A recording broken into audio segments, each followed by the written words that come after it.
channel.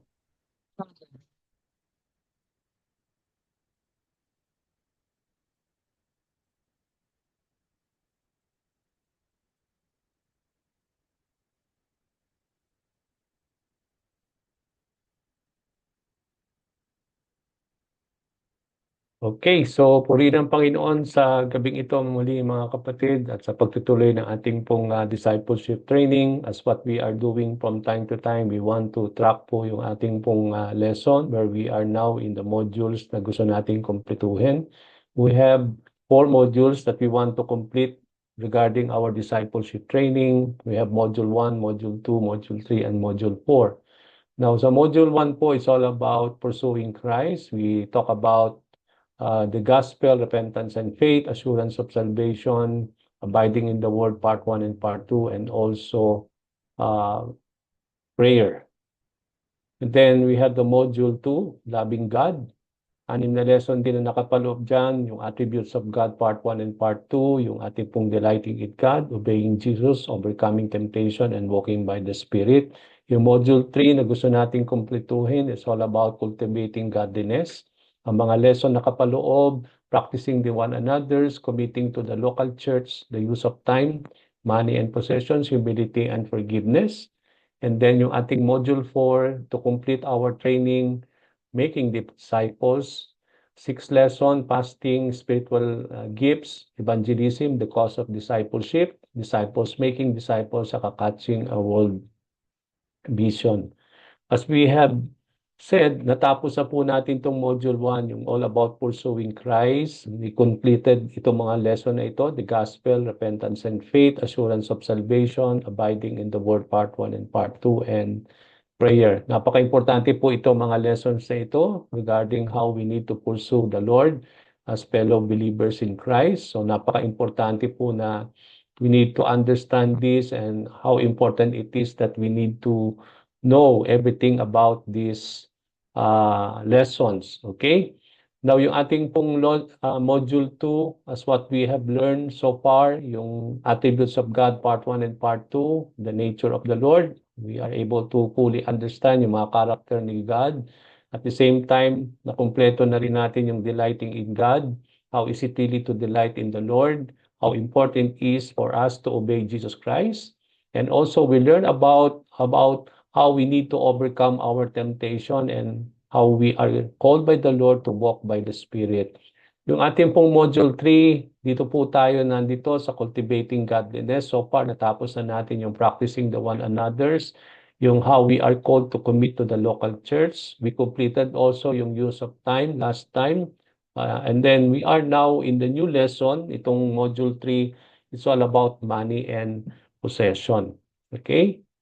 We are now in lesson 16 concerning about money and possession. Napaka-importante po itong muling na pag-aralan natin mga kapatid as we have learned last time sa ating pong lesson 15 about the use of time, kung paano tayo tinawag ng Panginoon to be faithful or to be good stewards of our time as the Lord has given us. So the same thing when we talk about our money and possessions, no? Napaka-importante that we need to be good stewards of the resources that the Lord is giving us, and that includes our money and the possessions that the Lord has given us. Okay? Now, as an introduction po ng ating pong mga pag-aaralan dito po sa lesson na ito, how do we view ourselves in the areas of money and possession? Paano ba natin titingnan yung ating mga sarili, mga kapatid? Especially that we have been given resources by the Lord, no? Yung paano ba natin nakikita ang ating sarili patungkol sa pera? And then the same thing when it comes to our possessions, no? Itong mga possessions na ito, it may be wealth or riches or yung mga material blessings na ibinigay sa atin ng Panginoon. Now, paano ba natin titingnan yung ating mga sarili pagdating dito sa mga blessings na yan? Another thing that we will be learning from this lesson, mga kapatid, is that what does the Bible say concerning money and possession? Ano ba ang sinasabi ng Biblia o yung kasulatan o yung banal na salita ng ating Panginoon to guide us on how we are able to view ourselves pagdating po sa money and possession? Ano ba ang mga sinasabi ng salita ng Panginoon patungkol sa mga subjects na ito? Isa sa mga dapat din nating malaman at maunawaan habang tayo po'y mag-aaral nitong lesson na ito is that what are the biblical principles in handling money and possession? Ano ba yung mga biblical principles na ibinigay sa atin ng Panginoon dulot ng kanyang mga salita kung paano ba natin ah, pangahawakan or paano natin i-use o gagamitin itong mga blessings na ito ng ating Panginoon when it comes to money and possession. So as we go along with this lesson, mga kapatid, ito yung mga questions that we need to bear in mind so that it will guide us as we learn from the Lord this evening. Okay? And throughout the sessions na ating pong gugugulin sa lesson na ito. Now, sabi po ng mga tao na ito, no, sabi dito, no, kung titingnan natin yung mga sinabi nila, napaka-importante that we need to see what they have said. Ang sabi po dito, no, the less I spend on myself and the more I give to others, the fuller of happiness and blessing did my soul become. So dito si Hudson Taylor, ang sinasabi niya dito, the less I spend on myself, no, the more he spent himself, no, on himself, and the more I gave to others. Yung para bang hindi niya tinitingnan maramang yung kanyang sarili, but then the more he always give to others.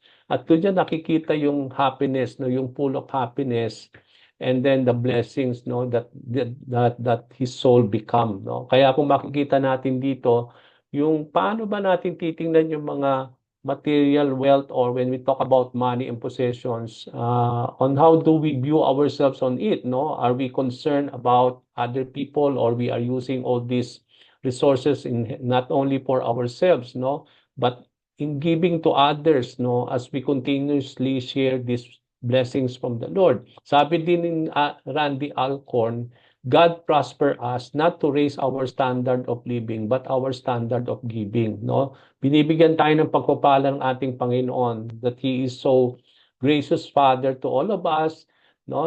Binibigyan tayo ng mga biyaya ng Panginoon para hindi tayo magkaroon, no, not to raise our standard of living para maging mayaman tayo, no, but our standard of giving on the way we give, no. Napaka-importante po yung as the Lord continuously give us blessings, how important it is naman na we need to also know how to give. At sabi rin ni Jim Elliot, sabi niya, he is no fool who gives what he cannot keep to gain what he cannot lose, no. Kaya napaka-importante po na sabi nga natin, we don't just keep these blessings unto us, itong money and possessions, but at the same time, sabi nga natin, we are able to share it also to other people who are able to, who needs it as well, no? That we need to share these blessings from the Lord. Okay, now 16 sabi dun sa lesson na yan, mga kapatid, when we talk about money and possession, 16 of the 38 parables of Jesus deal with money. Kaya kung titingnan natin yung 38 parables ni Jesus Christ sa gospel, out of that 38 parables, 16 already was given by the Lord concerning money, no? So it means to say, makikita natin dito na it is almost half of that parables ay ibinigay ng Panginoon concerning about money, no? Kaya makikita natin from here yung how the Lord give great importance when it comes to the teachings, when it comes to money. Okay? Now, sabi din dito, 1 out of 10 verses in the New Testament deals with subject of money and possession. No? So, sa bawat 10 mga verses sa New Testament, isa doon sa mga 10 verses na yan ay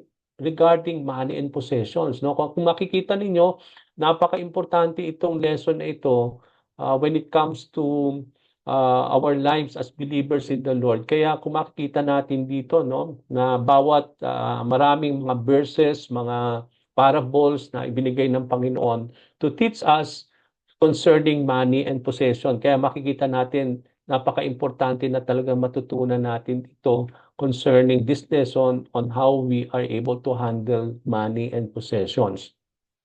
Okay, the Bible are full of passages concerning money compared with other subjects, no? Kung makikita natin kanina doon, yung 1 out of 10 verses in the New Testament is all about money and possession. So, ibig sabihin, ang Biblia ay punong-puno ng mga verses or passages pagdating sa money compare with other subject, no? Kung titingnan natin, 'di ba, ano ba yung ibang mga subject na makikita natin sa Bible, no? When we talk about prayer, faith, no?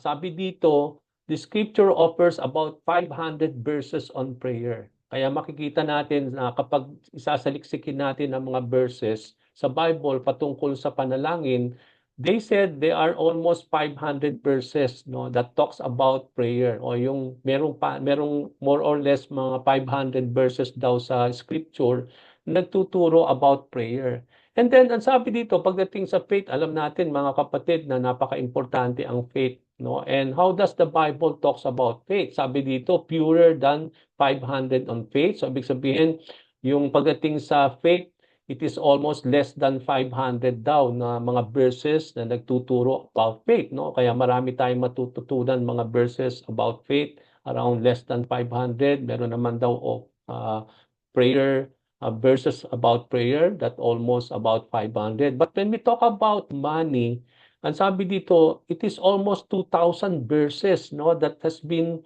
uh, written in the Bible concerning money. Kaya kung makikita natin dito, napaka-importante ang prayer and faith, pero bakit binigyan ng Panginoon ng matinding concern or binigyan niya ng more emphasis sa kanyang mga salita yung pagdating sa money? Kaya kung makikita natin dito, this is, sabi nga natin, dito natin makikita how important it is for us to know how we are able to handle money. Kasi sabi nga natin, money is the root of all kinds of evil, no? Kaya sabi nga natin, yung love for the money, yung sabi nga natin, hindi yung money, kundi yung love for money is the root of all kinds of evil.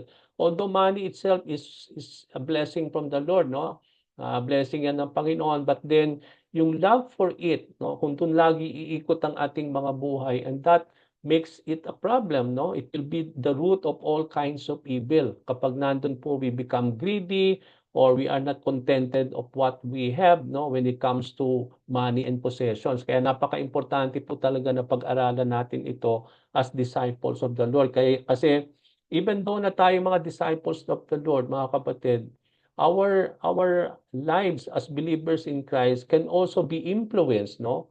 Ibig sabihin, hindi dahil tayo mga disipulo ng Panginoon, hindi tayo, we will not be influenced, no, by money and possessions, no? It may be somehow in our lives that we can be also influenced nitong mga bagay na ito kung hindi natin talaga pag-aaralan, how do we deal ourselves or how do we look unto ourselves when it comes to money and possession.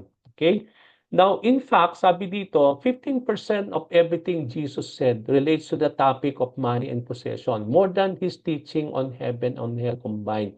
Kaya kung kukombine natin yung mga turo ni Lord about heaven and hell, ang sabi dito, it is more than, no, almost 15% nung mga itinuro ng Panginoon relates to money and possession, and it is more than his teaching about heaven and hell, no? Kung titingnan natin yung tinuro ni Lord about money and possession, mas higit itong mga katuruan na ito o yung mga pagtuturo ng Panginoon kesa sa mga pagtuturo niya patungkol sa heaven and hell, no, combined.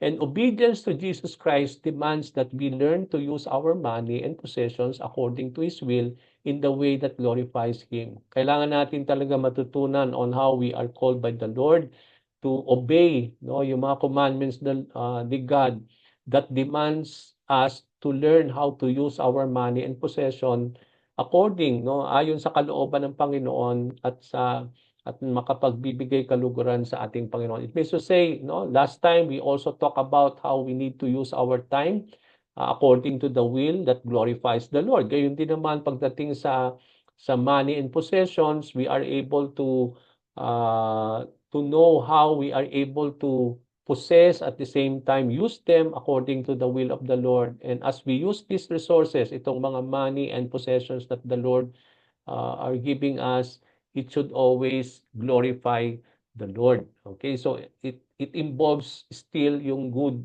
sabi natin, yung maging good and faithful stewards tayo when it comes to money and possessions. Okay?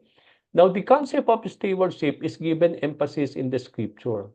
Makikita natin dito sa salita ng Panginoon, binigyan ng Panginoon ng emphasis yung tinatawag nating stewardship o yung binigyan tayo ginawa tayo ng katiwala ng Panginoon ng mga bagay na ipinagkatiwala sa atin ng Panginoon, no? We are just stewards of the manifold grace of the Lord, yung mga bagay na pag-aari ng Panginoon, and how important it is for us to know the concept of stewardship na binigyan ng pansin po sa mga salita ng ating Panginoon.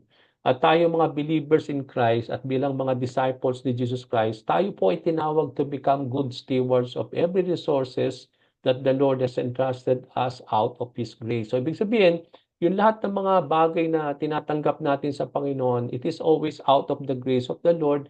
At itong mga bagay na ito ay pinagkatiwala sa ating ng Panginoon. No? Ibig sabihin, sabi nga natin, we need to look that in everything that we have in our lives, it is just something na ibinigay sa atin ng Panginoon at ito ay pinagkatiwala sa atin ng Panginoon at hindi po ito ating pag-aari.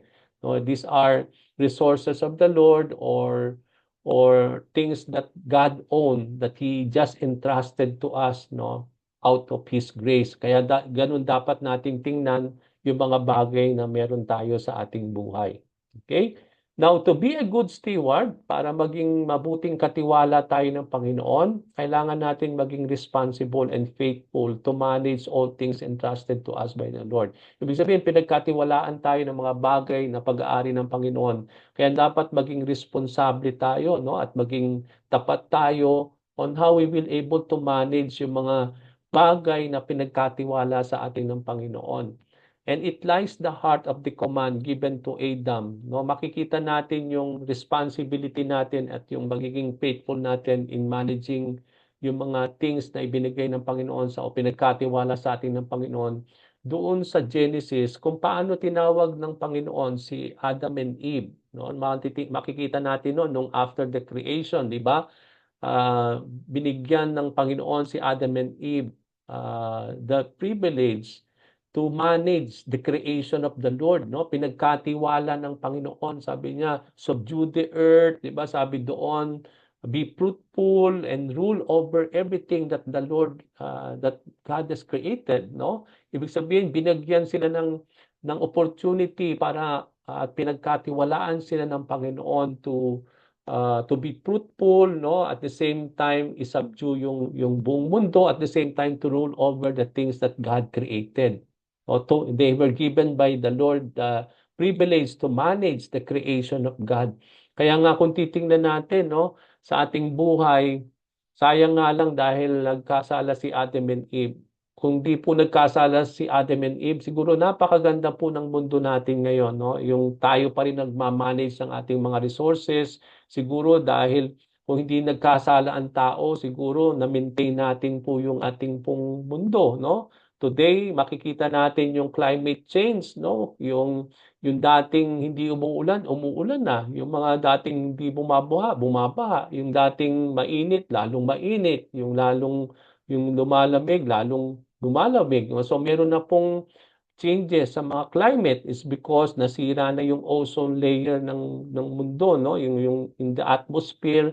So kaya makikita natin yon dahil bakit po nasira? It's because of pollution. No? Tayo rin po ang nagpabaya on how we are able to manage the creation of the Lord. Kaya makita natin sa Pilipinas, matindi yung baha, no? Yung mga landslide is because panay ang putol natin sa mga punong kahoy. No, we are not able, hindi tayo naging mabuting katiwala ng mga bagay ng resources ng Panginoon. Kaya ito po yung nakikita natin, no, yung mga bagay na nangyayari ngayon sa mundo. Pero alam natin mga kapatid, ito ay dulot ng kasalanan sa buhay natin. Pero kung pagbubulay-bulayan natin, kung hindi nagkasala si Adam and Eve, siguro ang ganda-ganda ng panahon natin ngayon, no? Yung mundo natin kakaiba sigurado dahil walang kasalanan at sigurado dahil tayo marunong mag-obey kay Lord, no? Dahil hindi tayo walang kasalanan nga. So, ang ganda-ganda siguro ng mundo natin. So, it will be so different the way that we have now. Okay? Now, good stewardship includes money and possessions. Ngayon, para tayong maging mabuting katiwala ng Panginoon, ito ay makikita natin ito also when it comes to money and possessions, no? Pagdating sa mga mabuting katiwala, ibig sabihin lahat ng mga bagay na meron tayo, dapat maging marunong tayo, maging responsible and be faithful on how we use and manage, and sabi nga natin, all those things na ibinigay na pinagkatiwala sa atin ng Panginoon, and that includes money and possessions. Ganun na rin yung time, di ba? Pinag-aralan natin last time that we need to know how to be wise in using our time, no? Hindi natin sinasayang yon. Ganun din naman pagdating sa mga money and possessions na pinagkatiwala sa atin ng Panginoon. And para raw maging mabuting katiwala tayo ng pera, no, ng ating mga possession na pinagkatiwala sa ating ng Panginoon, kailangan natin ng wisdom, discipline, and commitment in aligning our finances with God's principle. So kailangan pala natin. So pagdating po sa how to handle yung money and possessions, mga kapatid, kailangan natin talaga ng karunungan or wisdom from the Lord, no? Hindi lamang po wisdom, how to use or how to handle those money and possession, but at the same time kailangan natin ng discipline.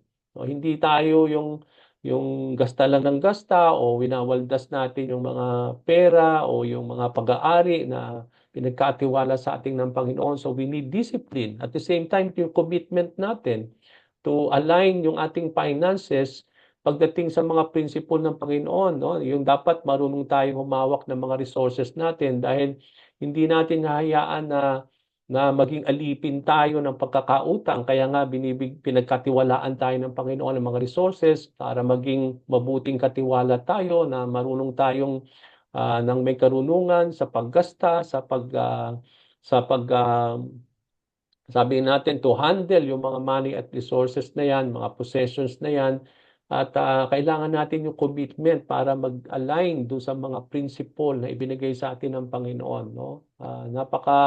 Hindi na po magandang tingnan na tayo mga disipulo ng Panginoon ay baon tayo sa utang, no? Yung dahil hindi tayo naging mabuting katiwala, or hindi tayo na naging marunong, o wala tayong disiplina o commitment upang pangalagaan natin kung paano natin gagamitin at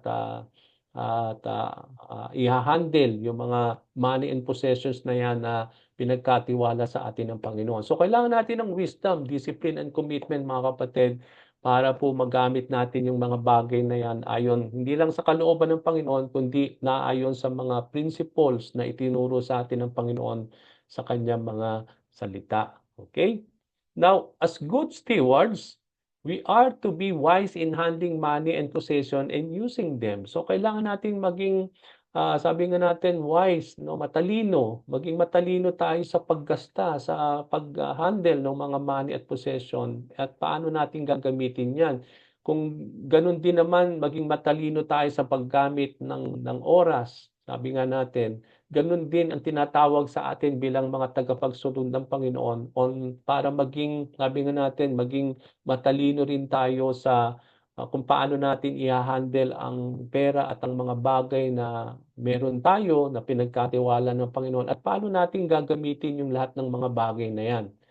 At to be a good stewards of wealth, mga kapatid, we must put our hope and trust on the Lord and not on the money and what we possess. Maraming beses, mga kapatid, kapag tayo ay nagkaroon ng pagkakataon na magkaroon po ng wealth or ng pera o ng mga bagay na meron tayo, ang things that we possess, mga material na bagay, ganoon din yung mga resources ng money and wealth. Sometimes, no, ang ating pag-asa ay natatransfer sa mga yon, imbes na tayo ay patuloy na umasa at sabi nga natin, to hope and trust in the Lord.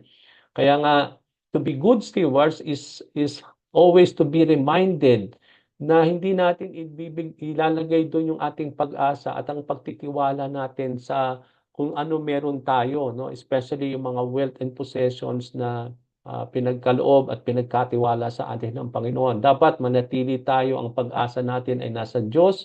At sabi nga natin, at patuloy tayong umaasa sa Kanya, no? Hindi po sa pera o sa mga bagay na meron tayo. Kasi sabi nga natin, kapag diyan po inilagak natin yung ating pong pag-asa at ang ating, sabi nga natin, trust, no?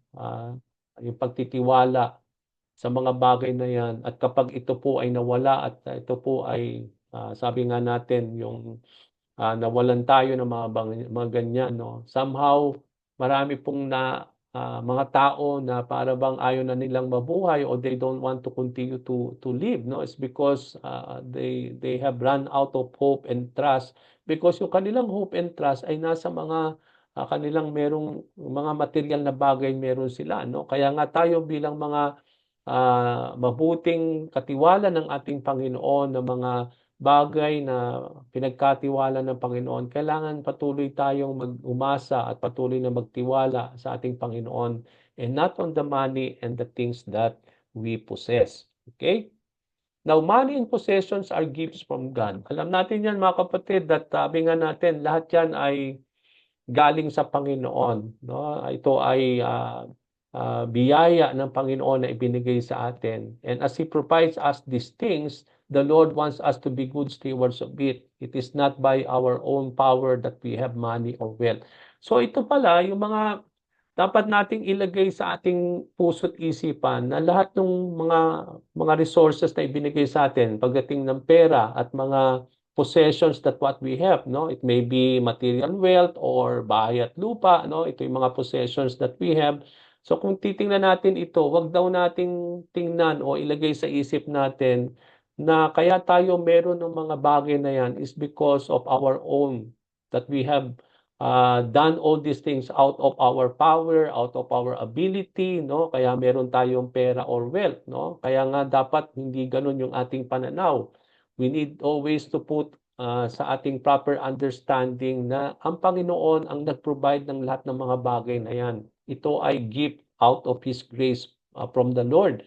So, hindi natin po dapat angkinin na ito po'y galing sa ating lahat, kundi ito'y pinagkatiwala lamang sa inyo ng Panginoon, no? Lahat ng meron tayo, mga kapatid, at ito'y pinobide ng Panginoon at pinagkatiwala lang sa atin. Kaya hindi ito dapat tingnan natin na ito'y pag-aari natin, at kaya tayo meron ng mga bagay na yan is because tayo po ang gumawa ng mga yun, o tayo ang nagtrabaho ng mga ngayon, kaya tayo po meron tayong mga money and wealth. Okay? So I think that is something that we need to emphasize po in this lesson.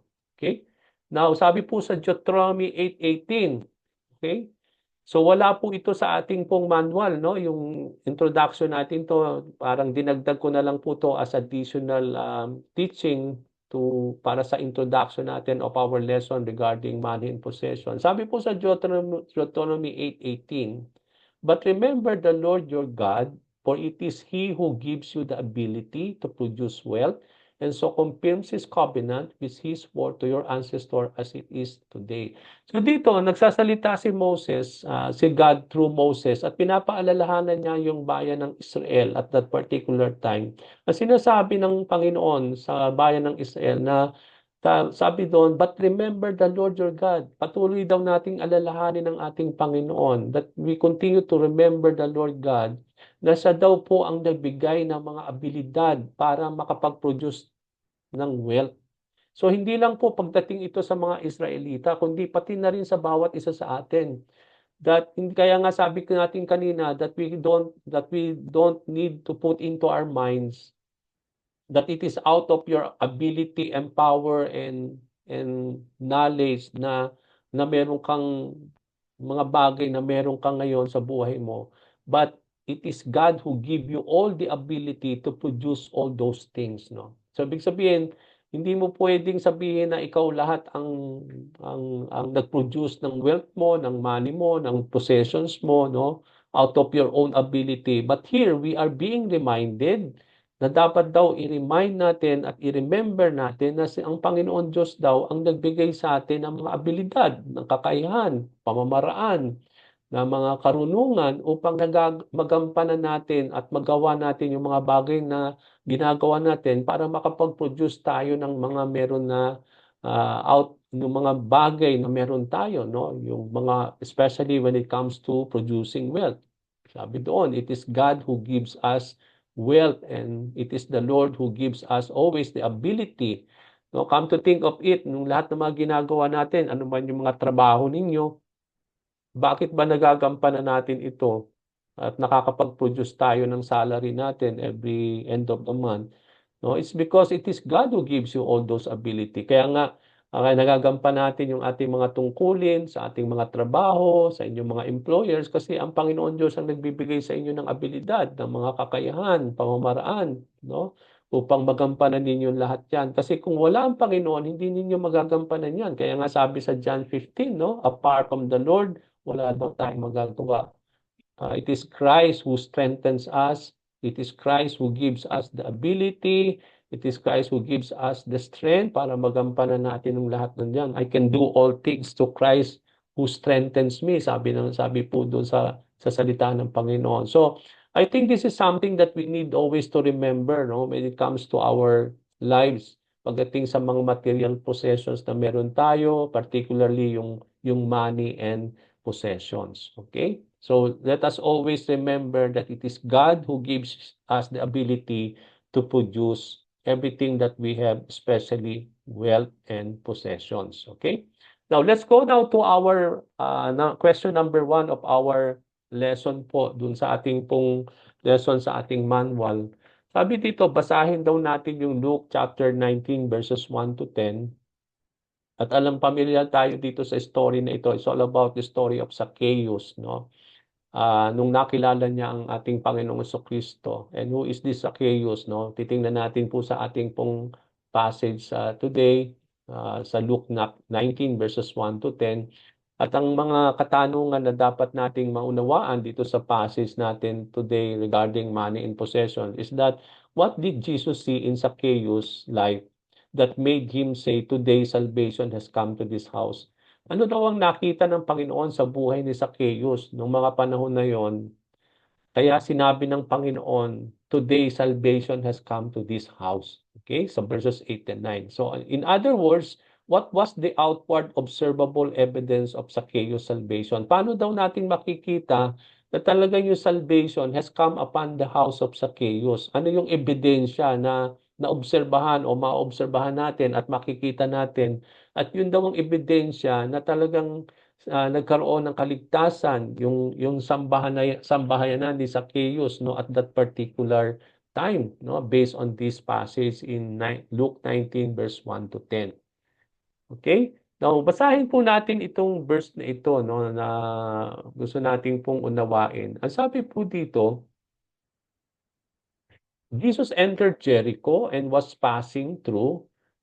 A man was there by the name of Zacchaeus. Sabi doon, he was a chief tax collector and was wealthy. He wanted to see who Jesus was, but because he was short, he could not see over the crowd. So he ran ahead and climbed a sycamore fig tree to see, since Jesus was coming that way. So when Jesus reached the spot, he looked up and said to him, "Zacchaeus, come down immediately. I must stay at your house today." So he came down at once and welcomed him gladly. So bago tayo pumunta dun sa mga natitirang verses, unawain muna natin itong verse 1 to 6. Nakita natin dito na si Jesus daw ay parating o siya po ay papasok ng Jericho and was passing through, no? And he was entering Jericho and he was passing to this place. And there is this man at merong isang lalaki by the name of Zacchaeus. At sino ba itong si Zacchaeus? Ang sabi po dito sa verse 2, he was the chief tax collector and he was so wealthy. So kung titingnan natin sa gospel, merong tax collector, pero si Zacchaeus, hindi lang siya tax collector, kundi siya yung chief ng mga tax collector. So kung titingnan natin, mataas yung position niya, no? At alam natin po yung mga, kaya nga makikita natin na yung mga tax collector in those times, ito yung mga Hudyo, no? Kaya nga yung mga kagaya ni Matthew, 'di ba? He's a tax collector nung tinawag siya ng Panginoon na to come and follow him, and then iniwan ni Matthew yung kanyang trabaho, and then he started to follow the Lord, okay? So dito makikita natin na yung mga tax collector in the time of Jesus Christ, they are considered to be ano, sabi nga natin, no, na they don't treat these people, no, the way they treat others. Is because dito natin makikita na bakit they don't treat these people is because yung mga panahon na yon, yung mga tax collector, no, matinding korupsyon ang nangyayari. No, kung ganun lang yung halaga ng buwis na ibibigay dapat ng tao, pinapatungan nila yung mga buwis para may kickback sila dun sa bawat buwis na ibabayad ng tao. So kung makikita natin dito, mayayaman ang mga tax collector in those times is because yung mga kickback, no? Yung korupsyon na nangyayari in those times. At kung itong mga tax collector ay ganun matindi ang korupsyon, so lalo tigit sa lahat yung chief, no? Kaya nga yung siya yung chief tax collector. Kung baga ano na, siya yung namamahala ng mga tax collector, at ito si Zacchaeus, siya yung pinaka-hepe nung lahat ng mga tax collector. At sabi dito, not only he is a chief tax collector, but he was so wealthy. No? Siya ay mayaman na tao. At alam na natin kung bakit siya yumaman, no? Dahil sa mga kickback at sa mga korupsyon, no? Yung na nakukuha nila sa buwis, no, at that particular time. Kasi noong mga panahon ni Jesus under Roman Empire, kailangan magbuwis ang mga tao in those times, no? For the Roman government. So dito tinalaga ang mga tax collector para maningil ng mga buwis, no? At dito makikita natin dito itong mga tax collector, particularly si Zacchaeus, na karamihan sa kanila ay talagang naging mayaman, no? Now dito nung pumasok sa Jericho si Jesus, itong si Zacchaeus, maaring nalaman niya na si Jesus ay parating. Maaring naging very famous na si Lord at that particular time, no? At nung siya papasok sa Jericho, maaring kumalat na yung yung kanyang yung balita, hindi lamang yung balita kundi yung how Jesus Christ became so famous among people, no? Nagpapagaling siya, no? Yung how he teach them, no? At nakarating na yun sa maraming tao, at kaya nga nung malamang na narinig ni Zacchaeus na paparating ang Panginoon, and so he wanted to see this Jesus Christ, no? He want to see him. Kaya lang dahil sa naparaming tao ang naghihintay kay Lord, dahil daraan siya and he will by passing Jericho, kaya maraming tao na ang nagtipon-tipon upang makita si Lord, no? Siguro sa dadaanan niya. At dahil si Zacchaeus ay napaka maliit lang siya, no? Hindi siya ganun katangkad because he was so short, so hindi niya makikita si Lord, no? Dahil napakaraming tao nga. So ang ginawa niya, he ran ahead, no? And then climbed a sycamore tree to see him, since Jesus was coming that way. Dahil alam niya na doon magpapas si Lord, kaya ang ginawa niya, he climbed a sycamore tree at doon siya maghihintay kay Lord. So nung mga panahon na ngayon, nadaraan na si Lord, when Jesus reached the spot, he looked up, no?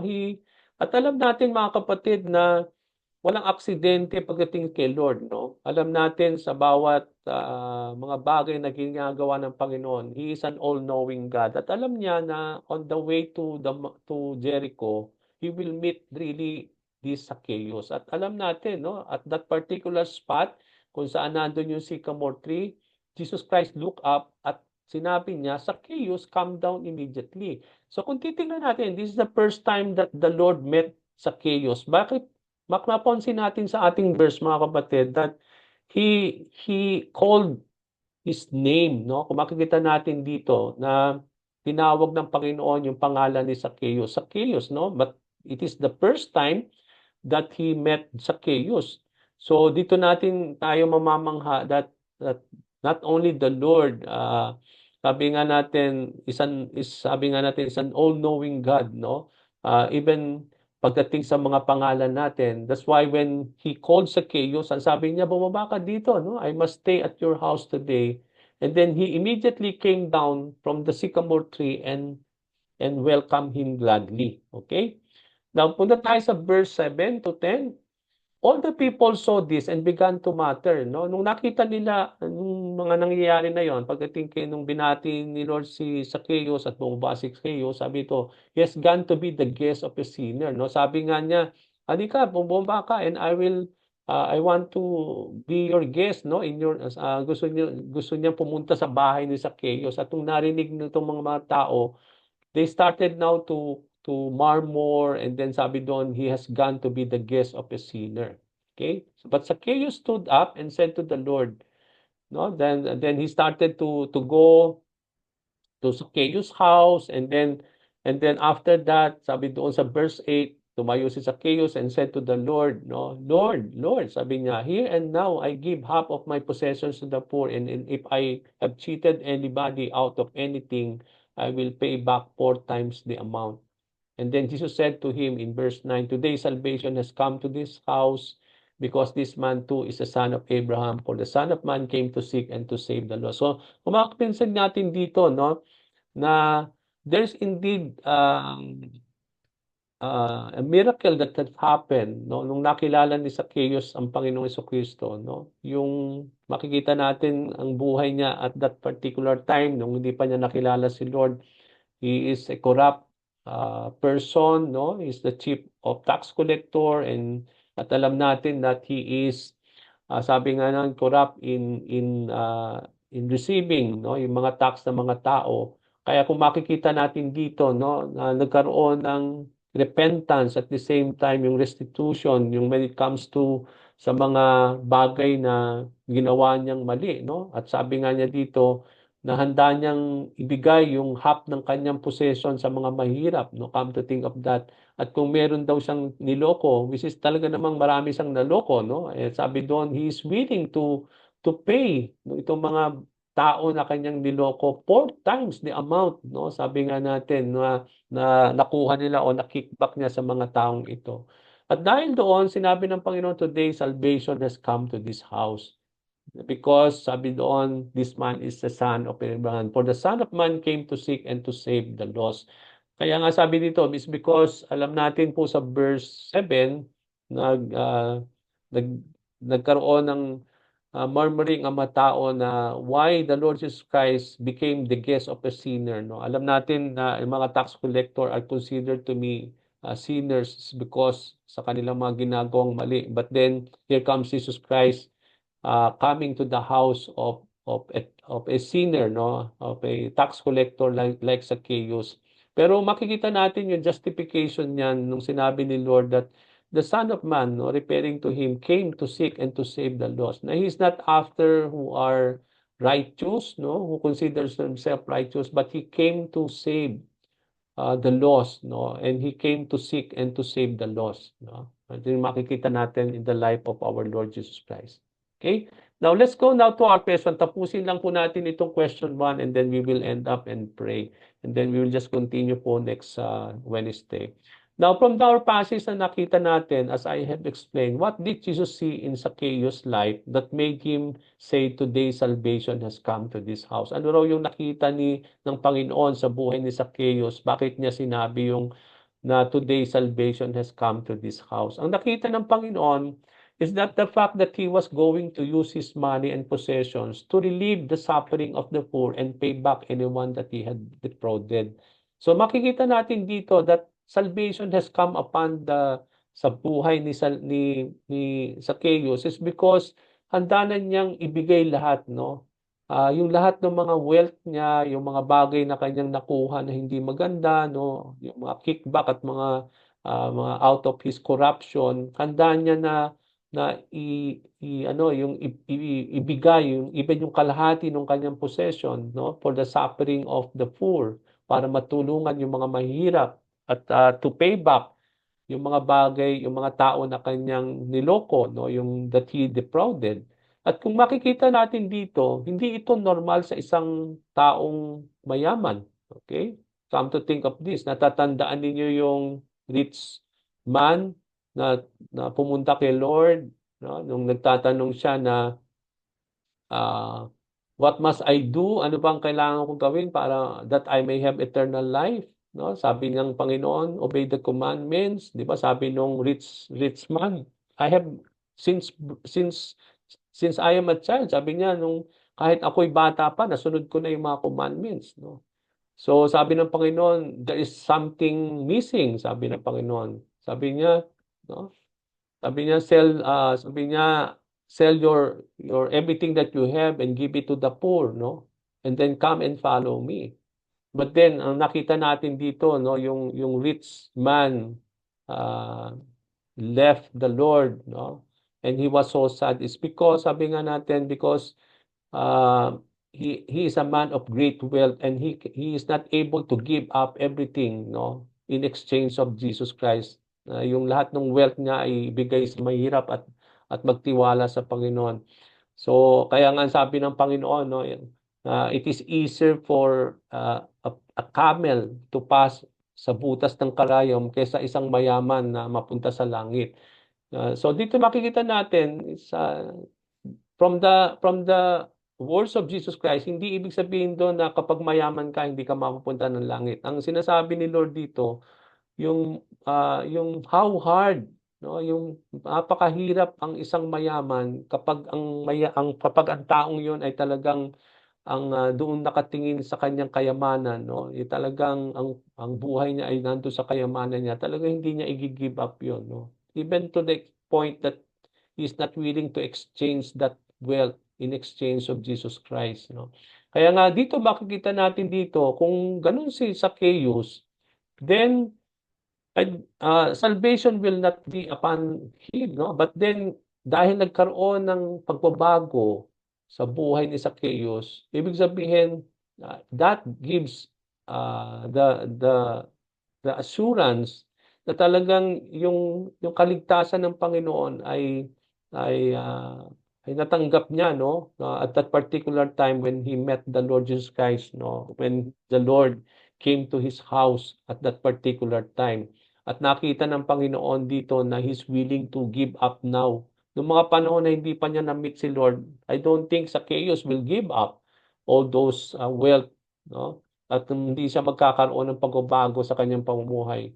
We know that when we are saved, mga kapatid, kapag tayo nagkaroon ng salvation, maraming mababago sa ating mga buhay, no? Yung there will be transformation, mga changes in our lives, yung pananaw natin sa ating buhay, magbabago yan. Noong mga panahon na hindi pa tayo Kristiyano, noong mga panahon na wala tayong Panginoon, iba ang tingin natin sa pera, iba ang tingin natin sa mga posisyon natin, mga material na bagay. Pero noong mga panahon na tayo po ay tumanggap na sa Panginoon, nag-iba ang ating pananaw, no?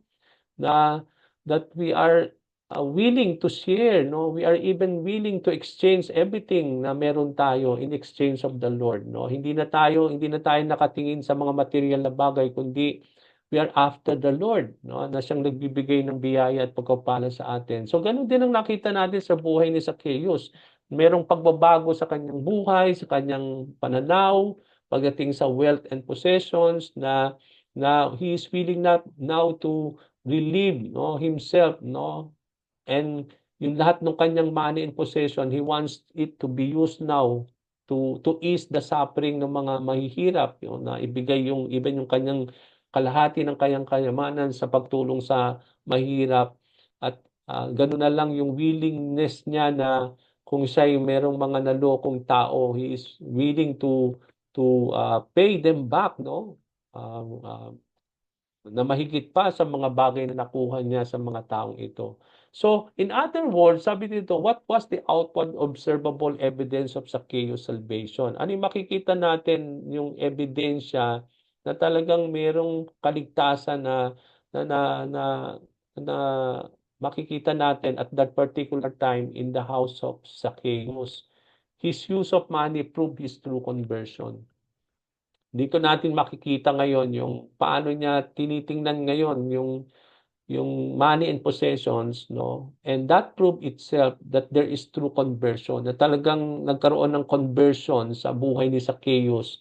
Kasi kung wala pong nangyaring conversion, hindi ganun ang magiging pananaw niya pagdating sa money and wealth, no? At alam natin mga kapatid, that happened only because alam natin na nung nakilala niya si Lord at particular time, although wala sa kwento diyan, but then we believe that at that time he believed on the Lord Jesus Christ, no? At alam natin na maaaring sigurado na he put his faith on the Lord, kaya nga nagkaroon ng outward evidence ng kanyang salvation, no? Is because of that he is now willing to give up his wealth, no, in exchange of Jesus Christ, and this kanyang wealth to be given to the poor, no? At handa niyang na palitan, no, more than yung mga bagay na nakuha niya sa mga tao. And that proved itself, mga kapatid, na talagang nagkaroon ng transformation and changes sa heart ng buhay ni Zacchaeus at that particular time. At ganoon din naman tayo, di ba? Matatandaan natin yung mga particular time na yun noon. Mga ibang-iba ang ating pong buhay ngayon, the way we see things, no, compare with our lives before pagdating sa mga material na bagay, no. Kaya nga makikita natin yung mga changes na yan na nangyari sa buhay natin, mga kapatid. Hindi lang when it comes to how we see possessions and money, but then out of your changed life, no, makikita natin yun yung ah, evidence, yung outward evidence na talaga na talagang tayo naligtas, no? Kasi kung hindi tayo naligtas, walang ganong klaseng pagbabago na mangyayari sa buhay natin. At makikita natin yung unti-unti tayong binabago from time to time, no, ng ating Panginoon. At yung mga outward evidences na yan, ng mga changes and transformation, ito yung nagpapatunay na talagang nandun yung kaligtasan sa isang tao, lalo tigit sa lahat tayo bilang mga tagapagsunod ng ating Panginoon. Okay? Okay, so I think we will not further go on question number 2 because we don't have enough time already. We will stick on our time.